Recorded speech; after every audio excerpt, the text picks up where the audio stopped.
heureux de vous retrouver encore, très chers frères et sœurs, dans le cadre de cette émission dimanche matin. Vous me voyez avec ma Bible, comme pour dire que nous entamons une série d'émissions basées sur une étude biblique. Et là, nous allons commencer avec l'épître aux Hébreux. Et comme toujours, le bien-aimé frère Nazaire est déjà avec nous sur ce plateau et c'est avec lui d'ailleurs que nous allons échanger autour de la parole de Dieu. Et Dieu vous bénisse, frère Nazaire. Amen, qui vous bénisse aussi, mon frère Michel. Il fallait plus bienvenue sur ce plateau. Qui est devenu presque chez moi. Le vôtre. Habitué donc. Et nos frères et sœurs qui nous suivent et qui nous écrivent de temps en temps, ils nous disent qu'ils sont toujours bénis de suivre toutes les bonnes paroles qui sortent de vous. Que Dieu soit loué. C'est un moindre comme moi peut être utile à l'édification du plus grand nombre. Que Dieu soit loué. Il faut dire que c'est comme ça que vous vous surnommez, le moindre. Alors, je l'ai dit à l'entame, nous entamons une série d'émissions qui vont se baser sur une étude biblique. Oui, effectivement, oui. L'émission, vous l'avez intitulée dimanche matin. Et il y a des frères et des sœurs qui, quoique désirés de se rendre au culte, sont parfois retenus. Et une étude biblique pourra aussi les aider à tenir pratiquement les cultes chez eux, en écoutant un certain nombre de choses dans les Saintes Écritures qui peuvent les édifier aussi, tout en veillant à ce qu'une étude biblique faite à la télévision ne bascule pas vers un enseignement qui lui est réservé beaucoup plus à l'Église. Ah oui, ça c'est très bien dit, et comme je l'ai dit à l'entame d'ailleurs, nous allons nous focaliser aujourd'hui sur l'épître aux Hébreux, et particulièrement Hébreux chapitre 1er. Mais d'abord, parlons de cette épître. Quand on lit la Bible, l'auteur n'est pas clairement défini. L'auteur n'est pas clairement défini, mais au regard du style et de la manière de se référer à certaines écritures de l'Ancien Testament, on attribue généralement cette épître à Paul. L'épître de Paul aux Hébreux. Oui, on attribue ça généralement à Paul, quoique l'auteur ne soit pas clairement défini. Clairement défini.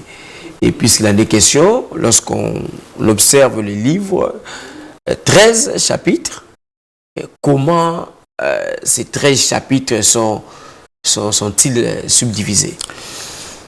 Alors, il y a beaucoup de thèmes. Il y a beaucoup de thèmes. D'ailleurs, je solliciterai vraiment la grâce de Dieu pendant cette série d'émissions pour que le Seigneur lui-même, par son esprit, nous conduise, pour que les choses soient présentées de manière à ce que le peuple puisse bien comprendre. Il y a tellement de thèmes dans tout le chapitre. Ça part de la divinité du Seigneur jusqu'à... ça passe par la foi, par... les expériences ceux qui nous ont précédés ont eu à passer avec le Seigneur, par le sacerdoce, ces personnages mystérieux de l'Ancien Testament appelés Melchisedec, jusqu'à la fin. Mais ce qui est particulier, mon frère Michel, c'est que le livre des Hébreux paraît comme un tout. En fait, si vous regardez comment les choses sont agencées, vous verrez que au chapitre 1er déjà, c'est de ça d'ailleurs qu'il est question. C'est de ça qu'il est question. Et vous verrez que l'écrivain relie les chapitres 1er au chapitre 2 par cette expression qui est au verset 1er du chapitre 2. Ce pourquoi. Ce pourquoi manifeste la continuité de la pensée du chapitre 1er vers le chapitre 2. Quand vous arrivez au chapitre 3, au verset 1er, ce pourquoi. Toujours cette locution conjonctive. Cette locution-là, lit le chapitre 2 au chapitre 3. Vous arrivez au verset 4, au verset 1er du chapitre 4, il est dit, craignons donc. Le donc là fait la liaison entre les deux chapitres. Le chapitre 5, au verset 1er, il est dit, en effet. C'est une explication, une conjonction pour expliquer une suite logique de ce qui a été dit précédemment. Au chapitre 6, verset 1er, c'est pourquoi. c'est encore cette locution-là qui vient. Et au chapitre 7, verset 1er, en effet. Particule explicative encore. Voilà, pour vous qui avez fait le français. Le chapitre 8, le verset 1er, le point capital de ce qui vient d'être dit. Pour montrer toujours les liens. Pour montrer toujours les liens. Chapitre 9, verset 1er, la première alliance avait donc... Particule conclusive. Et au chapitre 10, verset 1er, en effet... Avec un effet. Et au chapitre 11, verset 1er, or, puisque déjà, la foi a été évoquée au verset 39 du chapitre 10. Nous ne sommes pas de ceux qui se retirent pour se perdre, mais de ceux qui ont la foi pour sauver leur âme. Or, la foi... Conjonction de coordination. Voilà. Et au chapitre 12, verset 1er, nous donc, aussi... Toujours. Et enfin, le chapitre 13, qui a quelques instructions pour chuter. Donc, c'est pratiquement un tout relié. Vous n'aurez pas une cassure entre les pensées d'un chapitre à un autre. Il y a toujours une petite liaison, un petit lien. Une suite logique. Une suite logique. C'est ça la beauté de ces livres et adressés, de cette épître adressée aux Hébreux. Très bien. Alors, comme il est question des Hébreux chapitre 1er, Frère Nazaire, de quoi est-il question alors dans ce premier chapitre? Alors, dans ce premier chapitre, déjà l'Écriture dit, après avoir autrefois, à plusieurs reprises et de plusieurs manières, parlé à nos pères par les prophètes, Dieu, dans ces derniers temps, nous a parlé par les fils. Il l'a établi héritier de toutes choses. Par lui, il a aussi créé l'univers. Les deux premiers chapitres-là sont aussi entreliés. Les deux premiers versets, donc. Les deux premiers versets. Oui. Et vous verrez que on met en évidence deux dispensations. Une première pendant laquelle Yahvé, le Dieu d'Israël, s'adressait à son peuple par des prophètes. C'est comme ça qu'il est dit, après avoir autrefois, à plusieurs reprises et de plusieurs manières, parlé à nos pères. Ce n'est pas nos pères à nous, Congolais, c'est des pères juifs, par des prophètes. Alors Dieu, dans ces derniers temps, nous a parlé par le Fils. Il y a même une autre version qui dit, Dieu nous a parlé dans le Fils. Dans le Fils. Donc il y a d'abord cette première visitation adressée aux enfants d'Israël par des hommes suscités par Dieu, des prophètes que Dieu leur avait envoyés et par qui il a donné des paroles, à qui il a confié des paroles qui devaient exprimer, transmettre à son peuple. C'est comme ça que vous verrez quelqu'un comme Isaïe dire, ce que j'ai entendu de l'Éternel des armées, Dieu d'Israël, je vous l'ai annoncé. Et chaque prophète venait sous un mandat divin pour transmettre au peuple ce que Dieu donnait, ce que Dieu lui confiait. Et voici ce qui a découlé comme conséquence. Celui qui acceptait un prophète, en fait, il acceptait Yahvé qui mandatait les prophètes. Parce qu'il ne venait pas avec ses propres mots. Il ne venait pas avec ses propres mots. Il venait sous un mandat, avec des paroles qui avaient été confiées par Yahvé, le Dieu d'Israël. Celui qui acceptait un prophète, il acceptait Yahvé qu'il avait envoyé. Celui qui rejetait un prophète, il rejetait Yahvé qu'il avait envoyé. Alors, mais lorsque on voit les deux premiers versets, dans le premier, on a utilisé donc l'adverbe de temps autrefois. Oui. Mais lorsqu'on arrive au verset 2, au lieu de dire aujourd'hui, on met un accent particulier sur ces derniers temps. Oui. Qu'est-ce qui peut expliquer ce langage? Effectivement, ce langage est assez important, puisque dans la répartition des temps, l'Écriture parle des derniers temps, l'Écriture parle des derniers jours, l'Écriture parle de la fin des temps, et finalement, il y a le temps de la fin. Alors, avant de revenir à Paul aux Hébreux, il y a Pierre qui parle quelque part. Je pense que je pourrais retrouver ça. Il y a Pierre qui parle quelque part en disant ceci.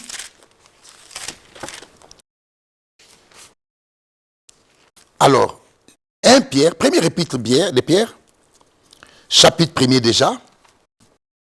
Vous avez été rachetés, verset 19, par le sang précieux de Christ, comme d'un agneau, sans défaut et sans tache, prédestiné avant la fondation du monde, il fut manifesté à la fin des temps. Donc, il fut manifesté à la fin des temps à cause de vous.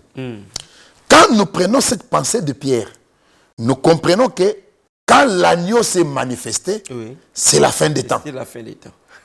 Donc la venue de Christ, dans le langage ici, ça veut dire déjà la fin des temps. Puisque l'agneau, c'est Christ. Et cette fin des temps ici que Pierre évoque, c'est ce que Paul cite dans les Hébreux comme étant le dernier temps. Ah, d'accord. Après avoir été fait parler par des prophètes, Dieu nous parle par son Fils dans le dernier temps. Donc, quand Christ s'est manifesté, c'était déjà le dernier temps. Donc, le dernier temps que Paul évoque dans les Hébreux, c'est ce que Pierre appelle la fin des temps. Maintenant, il y a une autre dimension, c'est la dernière partie des derniers temps, ou la dernière partie de la fin des temps. Ça, c'est Daniel qui en parle. Dans l'épître, plutôt dans le livre du prophète Daniel, au chapitre 12, je crois. Daniel, chapitre 12, voilà, verset 8. J'entendis, mais je ne compris pas, et je dis, mon Seigneur, quelle sera l'issue de ces choses? Il répondit, va Daniel, car ces paroles seront tenues secrètes et scellées jusqu'au temps de la fin. Plusieurs seront purifiés, blanchis, éprouvés. Les méchants feront le mal et aucun des méchants ne comprendra, mais ceux qui auront de l'intelligence comprendront. Ces paroles seront tenues secrètes et scellées jusqu'au temps de la fin. Donc, il y a les derniers temps, qui sont les derniers jours, qui sont plutôt la fin des temps. Mais maintenant, le temps de la fin, ce n'est pas un jeu de mots, mais le temps de la fin, c'est la dernière section du dernier temps, c'est la dernière section de la fin de temps. Donc, le temps qui précède le retour du Seigneur Jésus-Christ, c'est ça le temps de la fin. Très bien, c'est bien expliqué. Alors, il est dit clairement, il nous a parlé par le Fils, et il a établi héritier de toutes choses. Par lui aussi, il a créé toutes choses. Vous sentez donc comme créateur. Oui, puisque si vous rentrez d'ailleurs dans les livres, l'évangile selon Jean, au chapitre 1er, Jean a commencé son évangile beaucoup plus loin que Matthieu, Marc et Luc. Et même beaucoup plus loin que Moïse, qui a écrit la Genèse. Matthieu dit, Matthieu chapitre 1er, généalogie de Jésus-Christ, pour gagner le temps, fils de David, fils d'Abraham. Marc vient, il dit, commencement de l'évangile de Jésus-Christ. Luc vient, il dit, plusieurs sont en train de d'écrire les récits des événements. Et Jean vient, il lui dit, au commencement était la parole était avec Dieu, et la parole était Dieu. Ce qui a lieu ici, c'est avant, ceci intervient avant Genèse chapitre 1er, verset 1er, qui dit, au commencement, Dieu créa le ciel et la terre. Donc, avant que Dieu ne créa le ciel et la terre, il y avait d'abord la parole. La parole était avec Dieu et la parole était Dieu. Donc, le premier verset de la Bible, c'est Genèse 1, verset 1er. Le premier verset du temps, c'est Jean 1, verset 1er. Donc, chronologiquement, c'est Jean 1, verset 1er qui vient avant même Genèse. Avant même Genèse, chapitre 1er, verset 1er. Alors, il poursuit en disant, elle était au commencement, la parole donc, avec Dieu, et toutes choses ont été faites par elle, et rien de ce qui a été fait n'a été fait sans elle. En elle était la vie, et la vie était la lumière des hommes. Alors, verset 9, cette lumière était la véritable lumière qui, en venant dans le monde, éclaire tout homme. Elle était dans le monde et le monde a été fait par elle. Et le monde ne l'a point connue. Il est venu chez le sien et les siens ne l'ont point connu. Mais à tous ceux qui l'ont reçu et à ceux qui croient en son nom, il a donné le pouvoir de devenir enfants de Dieu, lesquels sont nés, non du sang, ni de la volonté de la chair, ni de la volonté de l'homme, mais de Dieu. Verset 14. Et la parole a été faite chair. La parole qui était au commencement, qui a créé toutes choses, a été faite chair et a habité parmi nous, pleine de grâce et de vérité. Et nous avons contemplé sa gloire, une gloire comme la gloire du Fils unique venu du Père. Et c'est là le mystère. Le plus grand mystère, le mystère des mystères, c'est que Dieu s'est fait homme en Jésus-Christ. Le créateur de toutes choses a marché sur la terre. Le plus grand événement de l'humanité, ce n'est pas le fait que l'homme ait marché sur la Lune ou que l'homme envoie des sondes sur Mars. Mais le plus grand événement de l'humanité, c'est que le créateur du ciel et de la terre s'est fait homme et il a marché sur la terre.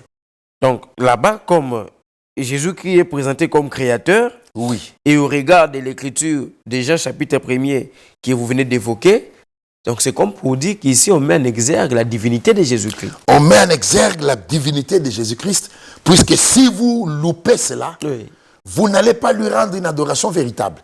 Jésus a dit à la femme samaritaine, vous adorez ce que vous ne connaissez pas. Pour rendre une vraie adoration au Seigneur Dieu, il faut d'abord les connaître. Et pour les connaître, il faudra comprendre ce qui s'est réellement passé. C'est que pour le salut de l'humanité, Dieu devait se faire homme et il s'est fait homme. Ça ne vient pas de moi. Ésaïe a annoncé des choses là-bas.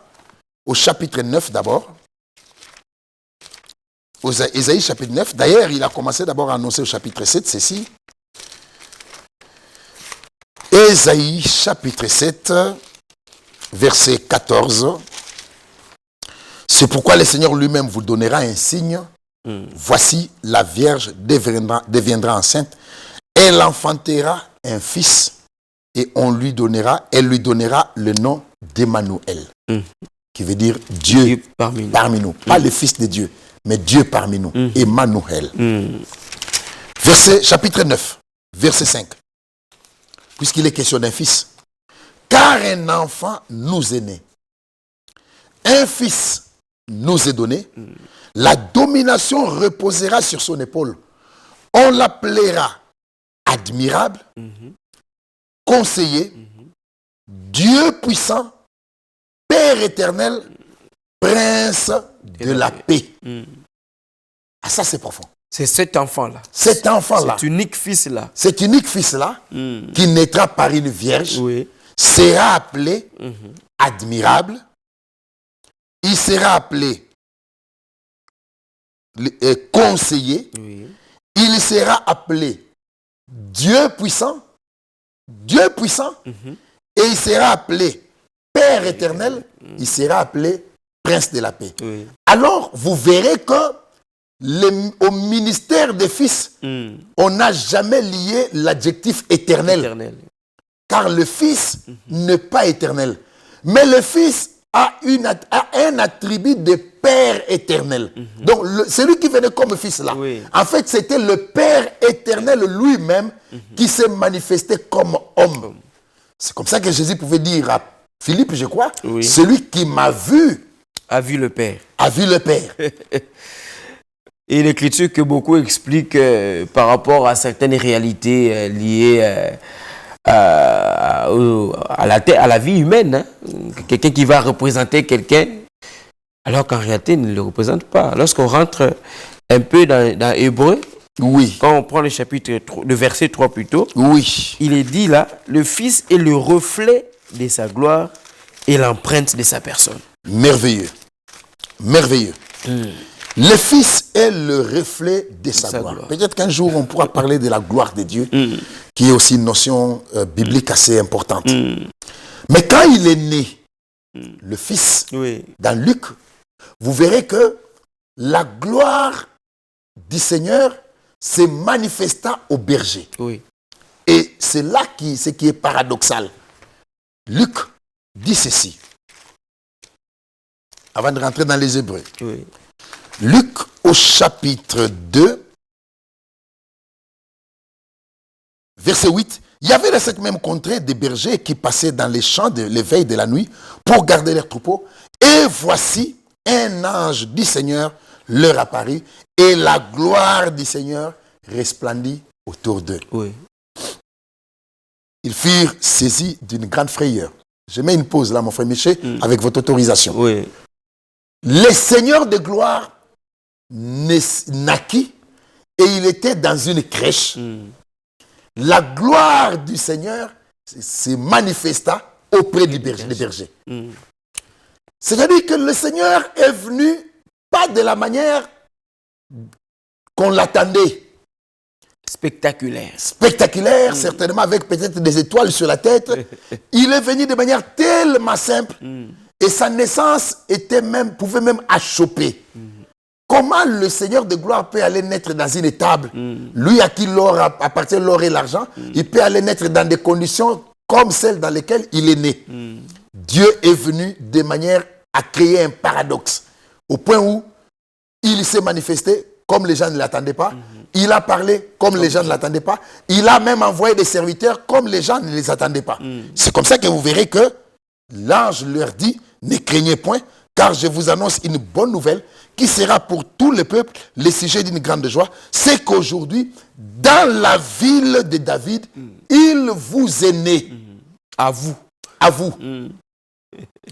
Un sauveur qui est le Christ, le Seigneur. Oui. L'ange n'a pas dit il nous est né. Non. Lui il ne fait pas partie des bénéficiaires du salut. Nous avons lu Ésaïe qui a dit un fils nous est donné.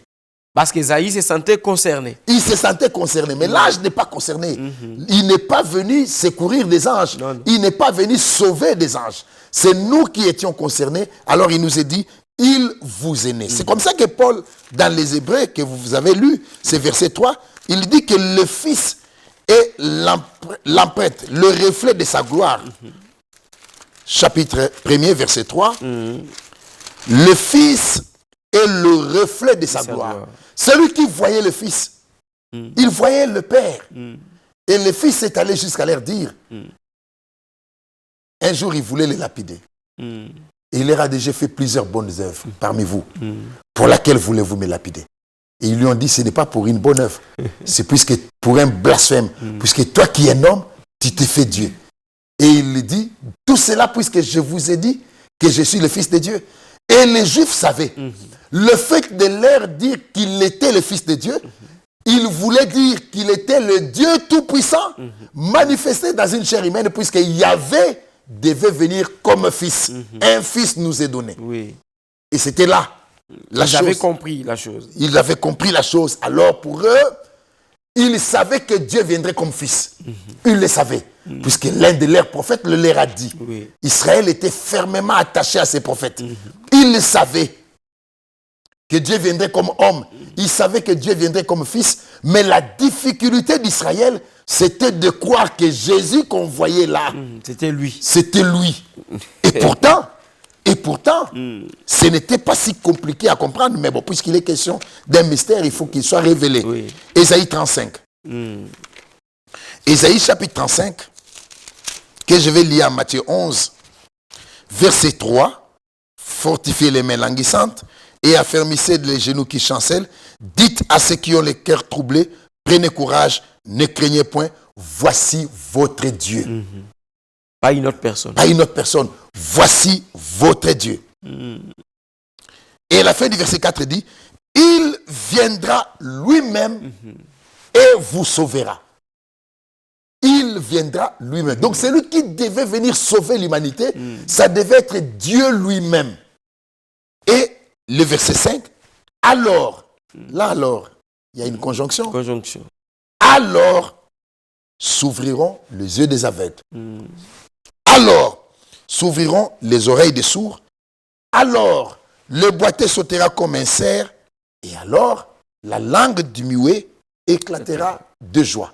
Mon frère Michel, pour une fois, je me permets de vous poser une question, puisque c'est vous qui les posez les questions. Avez-vous déjà vu dans la Bible, dans tout l'Ancien Testament, de Genèse à Malachie, un aveugle qui a vu, un boiteux qui a marché, un sourd qui a entendu, un muet qui a parlé? Dans la Bible, on a vu les résurrections des morts. Il y a eu des résurrections des morts dans l'Ancien Testament. Mais ça, aucun aveugle n'a vu, aucun boiteux n'a marché, aucun sourd n'a entendu, aucun muet n'a parlé, car Yahvé, leur Dieu, avait lié ces miracles à sa venue sur la terre. Voici votre Dieu, il viendra lui-même et vous sauvera.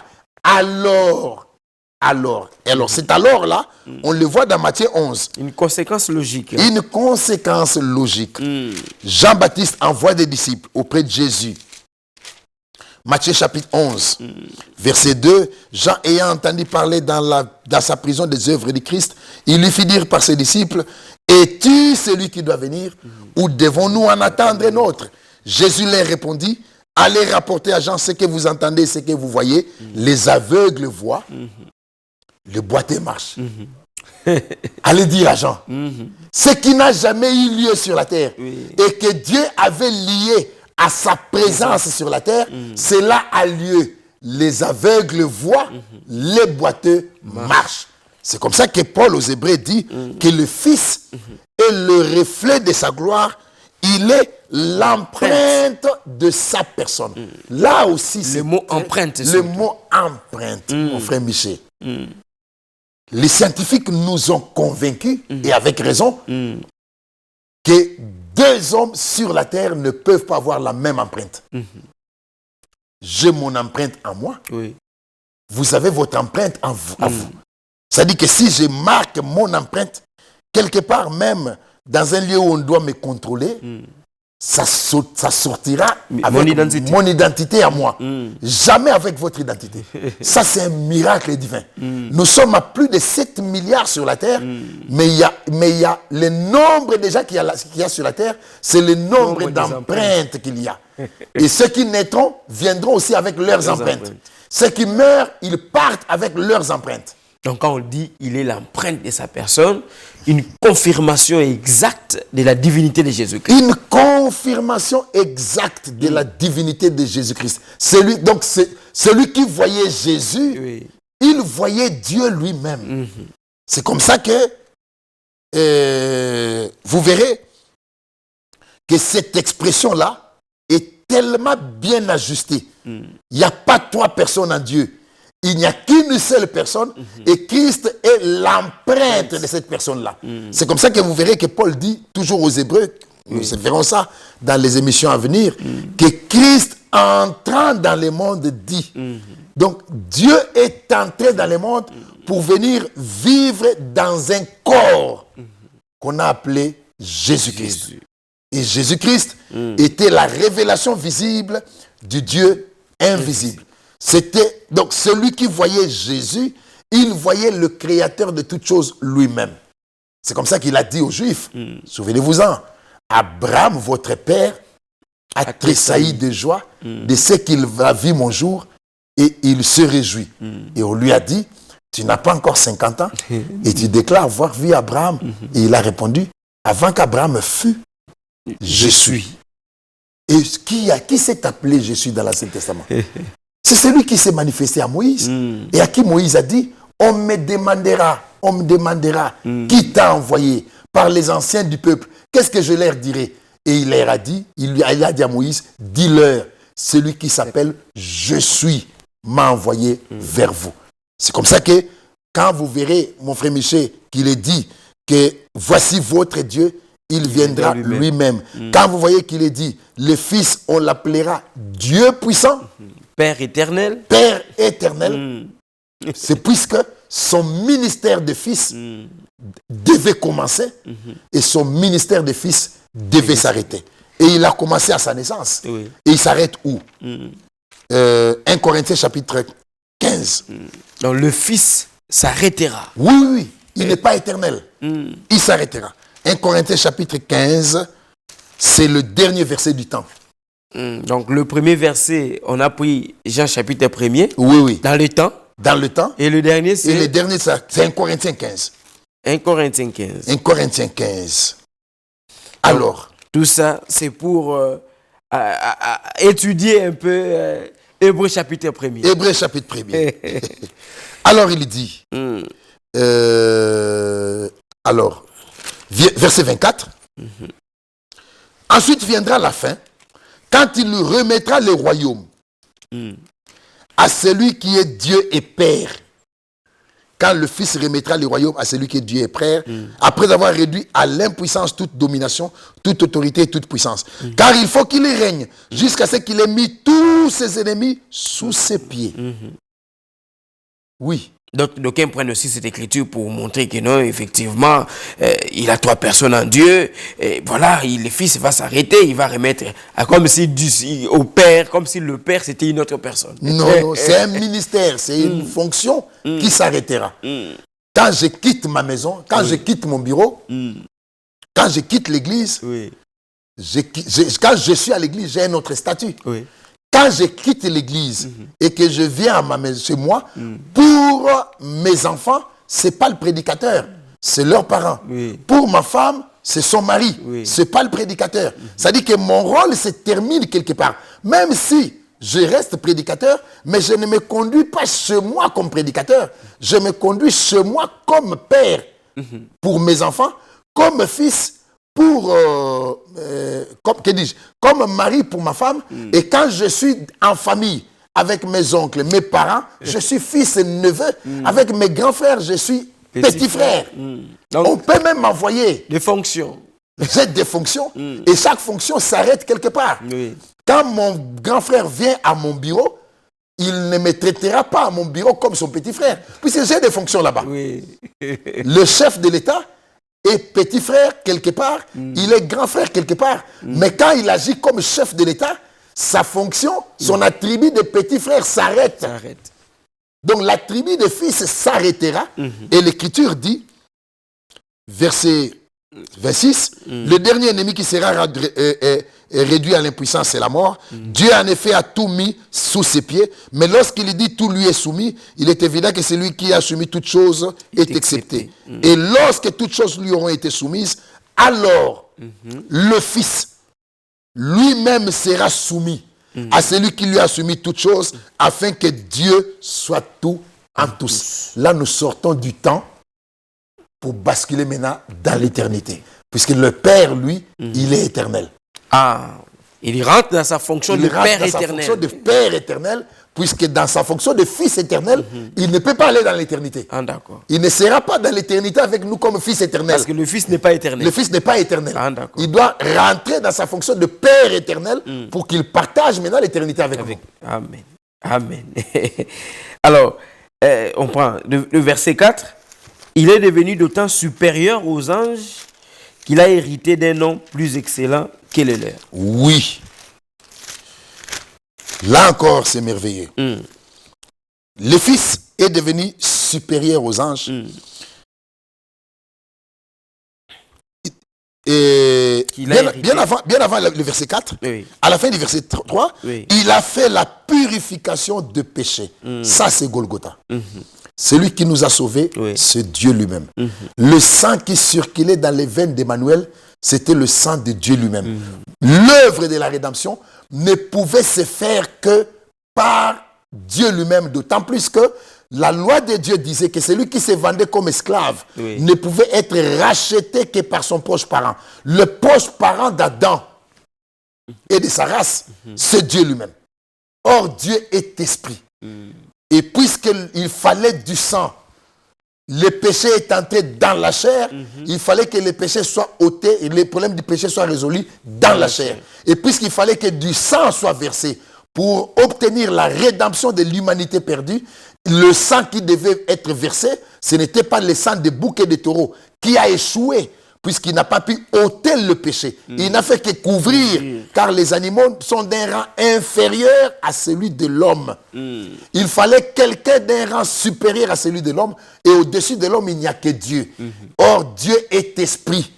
Un esprit n'a ni chair, ni os. Donc il ne peut pas verser le sang. Alors il fallait, pour résoudre le problème, que Dieu se fasse un corps, qu'il devienne homme, afin de résoudre le problème du péché en versant son sang. C'est comme ça qu'il est dit qu'il a fait la purification des péchés par le sang qu'il a versé sur le bois du calvaire. Et là-dessus, le chapitre 10, j'anticipe, il dit ceci, au verset 5, c'est pourquoi Christ entrant dans le monde dit, tu n'as voulu ni sacrifice ni offrande, mais tu m'as formé un corps. Tu n'as agréé ni l'holocauste ni sacrifice pour les péchés. Alors j'ai dit, voici, je viens. Dans le rouleau du livre, il est question de moi. Je viens pour faire ta volonté. Après avoir dit d'abord, tu n'as agréé ni sacrifice ni offrande, ni holocauste ni sacrifice pour les péchés, c'est qu'on offre selon la loi. Il dit ensuite, voici, je viens pour faire ta volonté. Et il est venu, puisque Dieu voulait résoudre les problèmes du péché, et il l'a résolu par Christ. Alors lui, le Fils, il est supérieur aux anges. Oui. On ne peut pas l'égaler à un ange. Il est supérieur aux anges et il a hérité d'un nom plus excellent.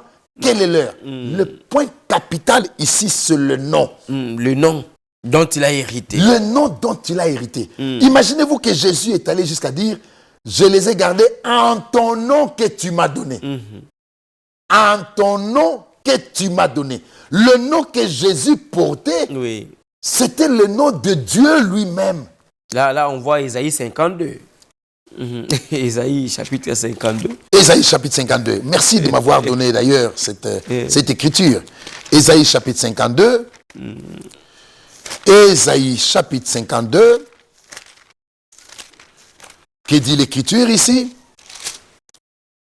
Verset 6. C'est pourquoi mon peuple connaîtra mon nom. C'est pourquoi il saura en ces jours que c'est moi qui parle, moi le je suis. C'est ça la belle version. Il saura en ces jours que c'est moi qui parle, moi le je suis. Mon frère Michel, cette belle écriture que vous venez de m'inspirer, de me glisser, a un élément capital. C'est d'abord le caractère futuriste. Connaîtra. Mon peuple connaîtra. Et pourtant, il s'était manifesté déjà comme il y avait. Comme il y avait.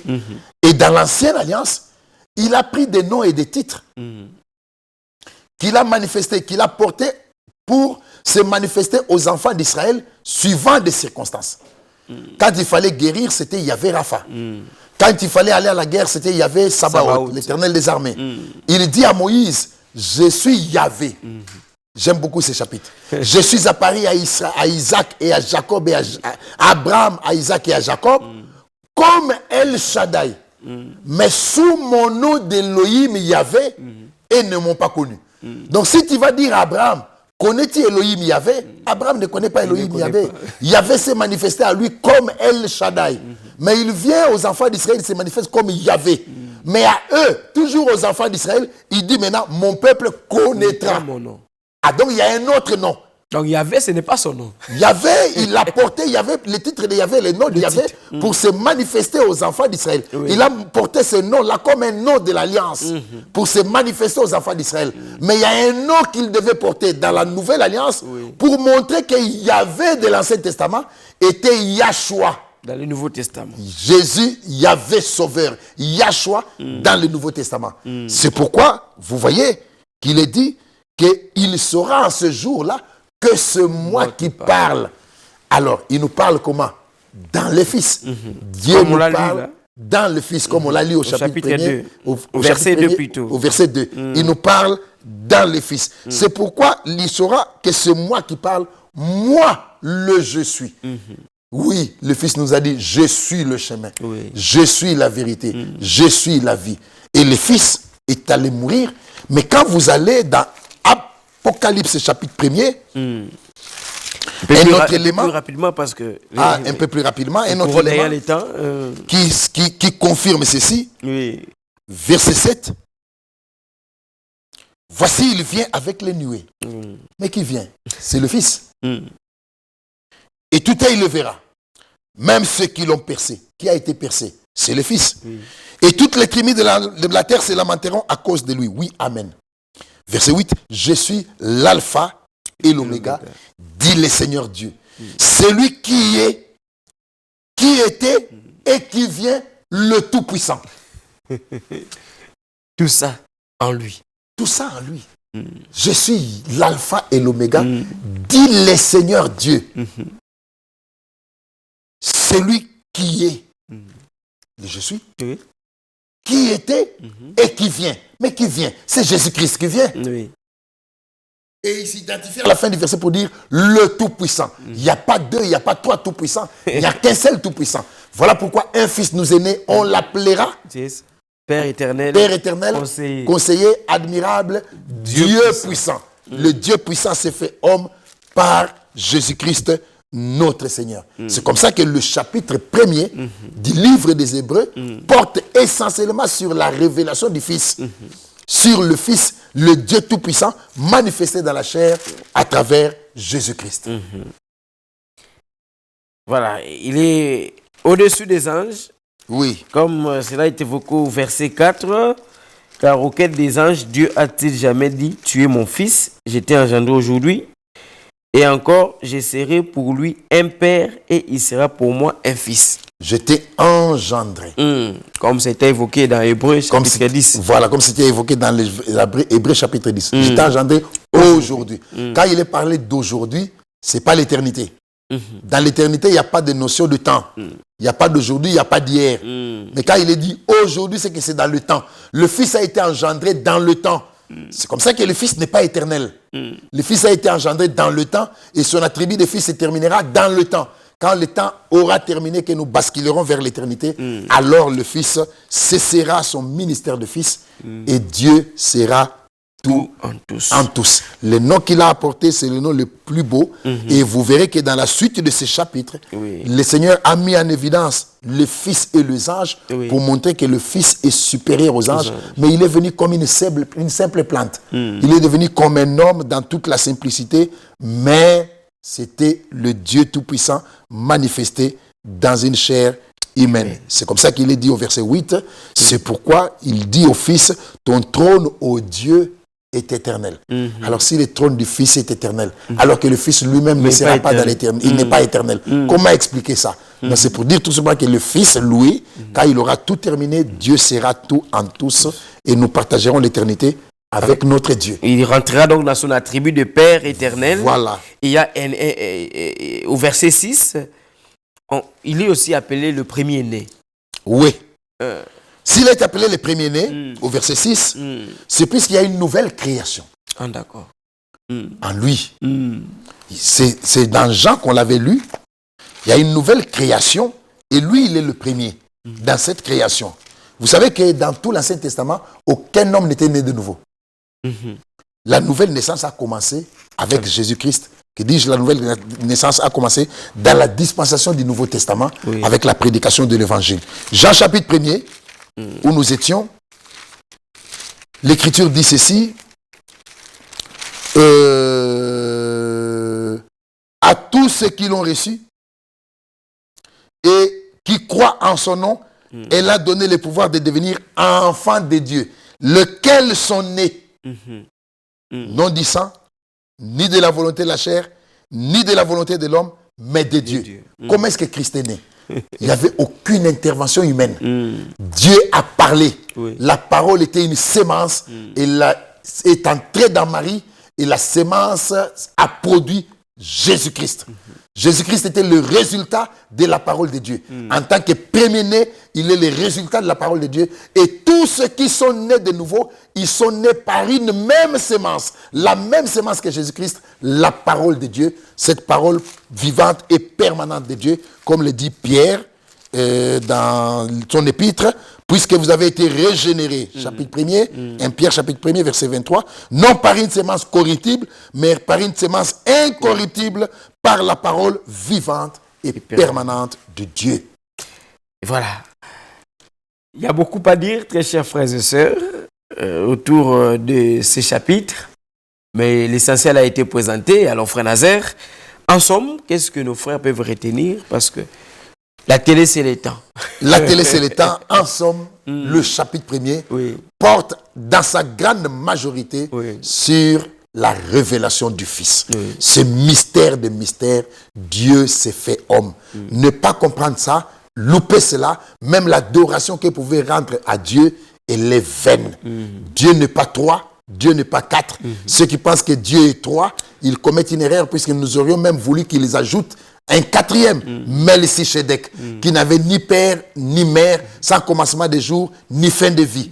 Dieu n'est pas 3, Dieu n'est pas 4. Dieu est un seul, mais il a porté plusieurs attributs. Il s'est manifesté comme père, il s'est manifesté comme fils, et aujourd'hui il conduit son peuple par le Saint-Esprit, en tant que Saint-Esprit. Dieu est seul, il n'y a qu'une seule personne, et le Fils, il est l'empreinte de sa personne-là. Celui qui a vu le Père a vu le Fils. Et voilà, celui qui a vu le Père a vu le Fils. C'est par cette note, très chers frères et sœurs, que nous allons boucler cette première étape d'une série, comme je l'avais dit, une série d'émissions fondée sur cet enseignement biblique, cette étude biblique. Et là, nous avions commencé avec les livres de l'Épître aux Hébreux. Et là, aujourd'hui, nous avions parlé du chapitre 1er.